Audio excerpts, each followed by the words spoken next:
Hello mga paps, welcome back ulit no sa ating panibagong YouTube video. So ang topic natin sa video nito mga paps ay paano magkaroon ng unlimited internet. So mag-update lang tayo ngayon sa promo ng Smart TNT at Sun, yung may unli data.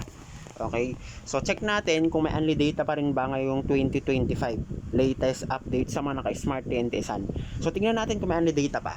Ito ay selected SIM lamang, hindi lahat.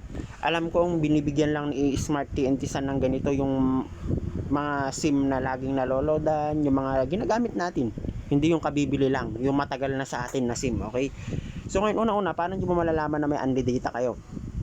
May dalawang option para paano malaman natin kung may unli data ba yung SIM nyo, napili ba ni Smart TNT Sun yun. Una-una, ito munang unang way is i-download nyo po yung Smart app sa Play Store. Alam ko familiar na kayo dun. I-download nyo yung Smart app sa Play Store, tapos mag-login lang kayo. Ngayon pag naka-login na kayo dito gamit yung number nyo, ganito yung dashboard nya. Sa akin, pagka-open ko, meron pa rin siya. Ayun, 2025 na mga paps, no. Ang tagal ko na tong tinitignan sa aking YouTube chat, sa aking smart is meron pa rin siyang unli data. Nung 2024 pa to. Halos magbubuong isang taon na nandito to, hindi siya nawawala. Ibig sabihin basta lagi mo lang niloloadan yung SIM mo. Siguro ganon. So i-click natin to.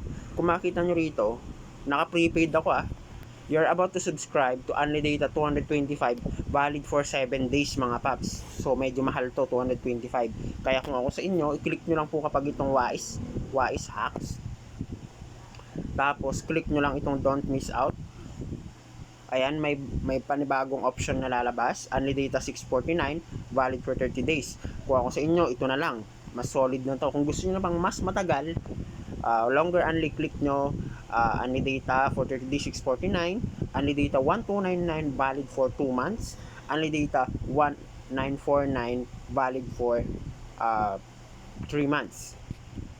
So yan yung mga Unli Data na nakikita ko dito sa aking smart app. Actually, ang tagal na nito, hindi naman na siya nawawala, no? So hindi na siya nawawala sa aking smart app kasi minsan naloloadan ko rin naman tong smart ko, ay tong TNT ko kasi matagal na rin sa akin to. So yun po yung latest update. Ngayon ay yung isang way para malaman kung may unli data ba, kung na-select ba yung SIM nyo na may unli data, is i-click nyo to, gawin nyo to. So click natin to, dial lang natin asterisk 121 number sign. So click na TNT kasi TNT ang gagamitin natin.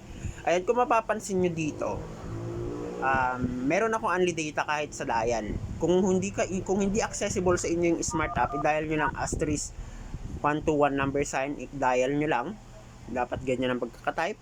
Tapos wait nyo lang mag-loading at number 1 po piliin nyo kung meron So click ko sa akin, meron unli data. So may dalawang option, unli data. Ayan, ganun din. So, unli data, 7 days, 225, parehas lang din. Okay, kahit di nyo na i-download yung app kung meron dito. Pero kung wala, i-try nyo i-download yun and check nyo kung meron doon. O kung meron din sila Unli Data Plus, ito may kasama na siyang Unli Calls and Unli Text naman, kaso medyo mas mahal. Kaya kung ako sa inyo, doon ako sa Unli Data. Diba? So, back tayo.